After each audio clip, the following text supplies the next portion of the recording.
Hey guys, नमस्कार। अभी थोड़ी देर पहले सपना का कीर्तन का व्लॉग आया है।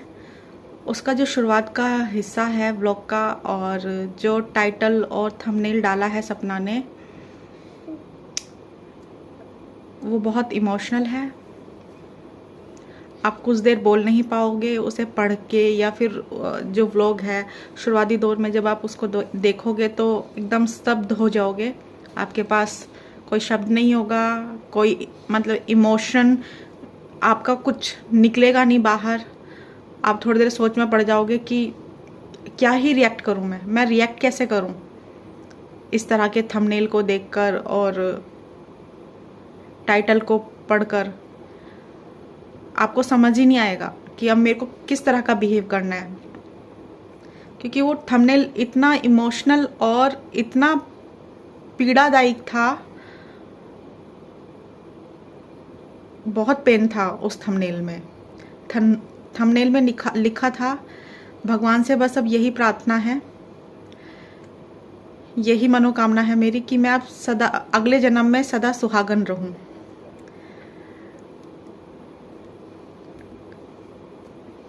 गाइस, ईश्वर ना पक्षपात करते हैं, पता नहीं क्यों।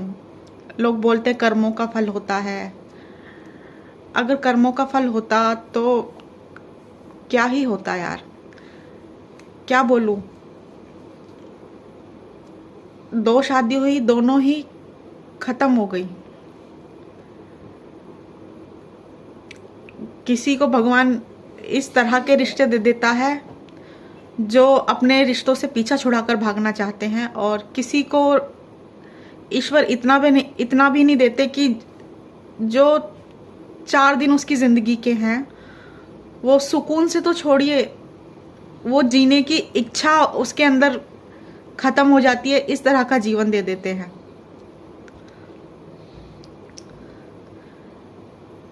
सोशल मीडिया के टाइम में आजकल देखा है, लोग अपने पतियों को, कुछ औरतें ऐसी भी हैं जो अपने पतियों को मार के फेंक रही हैं, काट रही हैं। एक हाल ही का इंसिडेंट हुआ था, वो सोनम रघुवंशी का। उसने क्या किया अपने पति के साथ, जबकि ससुराल वाले इतने अच्छे थे, पति भी प्यार करता था उसको, उसकी पसंद की शादी थी राजा रघुवंशी की, उसी ने पसंद किया था उस लड़की को। बट देखो, उसको कद्र नहीं हुई अपने सुहाग की, अपने अच्छे पति की, अच्छी फैमिली की। ईश्वर ने उसको ऐसी फैमिली दी और ऐसा पति दिया, और मतलब इस तरह से सुख डाल दिया उसकी झोली में कि उसे कद्र ही नहीं हुई उस सुख की। और किसी से मतलब 2-2 बार उसके जीने का एक जो सहारा होता है ना, तिनका होता है, वो तक छीन लेता है ईश्वर। ये बहुत ही गलत होता है। ईश्वर हमेशा उसको वो चीज़ देते हैं जो उसकी कद्र नहीं करता। ऐसे इंसान को वो सुख देते हैं जिसको उसकी कद्र नहीं है। मुझे उसकी छोटी बच्चियों को देख के बहुत बुरा लगता है। सपना तो संभाल लेगी जैसे तैसे खुद को, बट अब जैसे जैसे वो छोटी बच्चियां बड़ी होंगी ना, उनका जो मेंटली पीस है वो डिस्टर्ब होगा। क्योंकि एक फादर का जो सुख है ना, वो दुनिया में ना पैसा दे सकता है और ना दुनिया का कोई भी रिश्तेदार दे सकता है। मैं अभी थोड़ी देर वेट करके बनाती हूँ। मम्मा रोती है। अब मैं ठीक हूँ थोड़ा।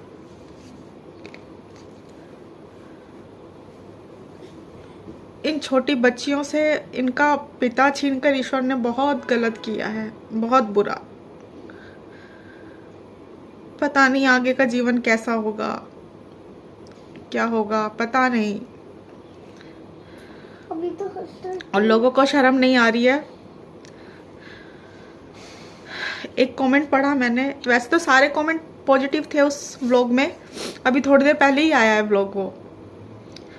मुश्किल से 20-30 मिनट हुए थे, 29 मिनट हुए थे तब मैंने देखना शुरू किया था। 29 मिनट ही हुए थे उसे आए हुए।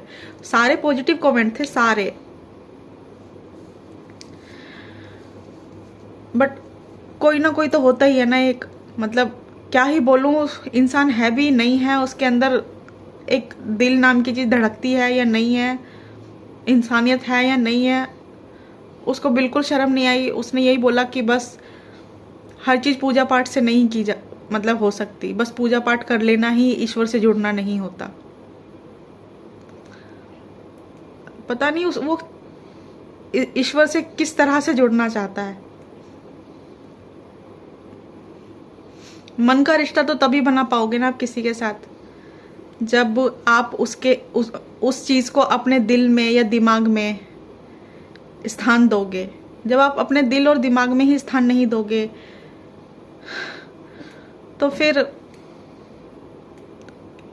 कैसे रिश्ता बनाओगे। जब आप किसी चीज़ में मानते ही नहीं हो। उसमें एक जो सिस्टर थी, उन्होंने बोला, दीदी अगर आप ये पूजा पाठ से पहले जुड़े होते तो शायद राधा रानी जी आपके साथ इतना बुरा नहीं होने देती।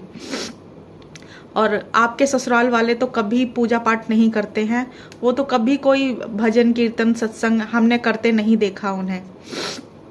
तो उसी के नीचे उसी का रिप्लाई आया था इस कमेंट के नीचे ही। मतलब अपनी गलत बात को भी सही साबित करने के लिए, अच्छा दिखाने के लिए खुद को, और हर बुरी चीज़ को भी किस तरह से अच्छा दिखाना है इनको, और हर अच्छी चीज़ को भी कैसे बुरा बनाना है। इस दुनिया में एक ढूंढोगे, सैकड़ों में मिलेंगे ऐसे लोग।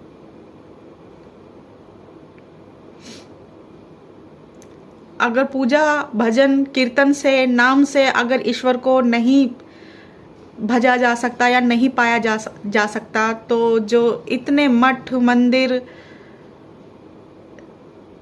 धार्मिक स्थल ये बने हुए हैं, तो ये फिर बेकार ही बने हुए होंगे उस आदमी के हिसाब से। ये लोग ऐसे होते हैं, खुद तो कुछ करते नहीं हैं, ना पूजा ना पाठ ना ईश्वर का स्मरण ना ध्यान, खुद तो कुछ करते नहीं है। बट दूसरा अगर कोई कुछ कर देता है, अगर दिख जाता है वो पूजा पाठ करते हुए, तो उनको ये फील होता है कि यार ये ही क्यों कर रहा है, मैं तो नहीं करता, ये क्यों कर रहा है। और अब कर ही दिया है इसने, तो अब मैं फिर कोई ना कोई तो मैंने भांजी मारनी ही है, कुछ ना कुछ मनहूसियत तो मैंने फैलानी है अपना गटर जैसा मुंह खोलकर। आगे का वीडियो तो बहुत अच्छा था, बट जो आगे था बहुत ही अच्छी वीडियो थी, आप उसको बहुत एंजॉय कर सकते हैं, मतलब मज़ा आएगा आगे वाला देख के। बट आप ना जो शुरुआत में जो हुआ ना, उसमें जो टाइटल थंबनेल, आप उसके शौक से बाहर नहीं निकल पाओगे। आपके दिमाग में बस वही चल पाएगा, चले जाएगा जो सपना ने स्टार्टिंग में थंबनेल और लाइन का यूज़ किया कि मैं ईश्वर से यही प्रार्थना करती हूँ अगले जन्म में मैं हमेशा सुहागन रहूँ, सदा सुहागन रहूँ। आपके दिमाग से ये चीज़ निकलेगी ही नहीं।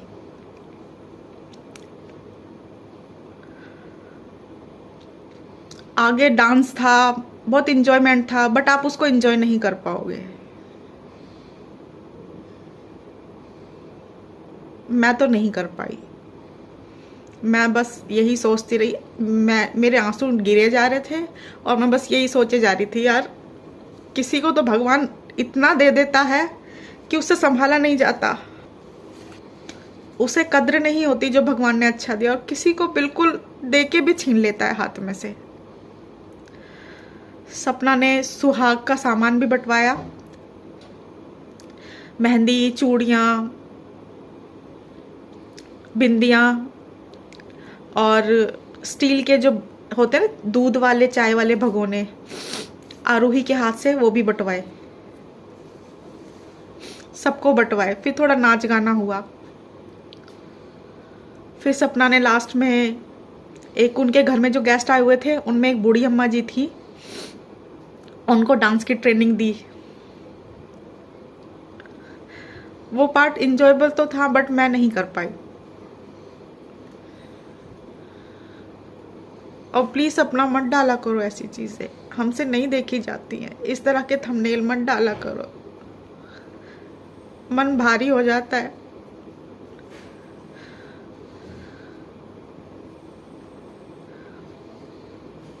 अब हम खुश थे क्योंकि तुम्हें खुश देखते थे, तो अब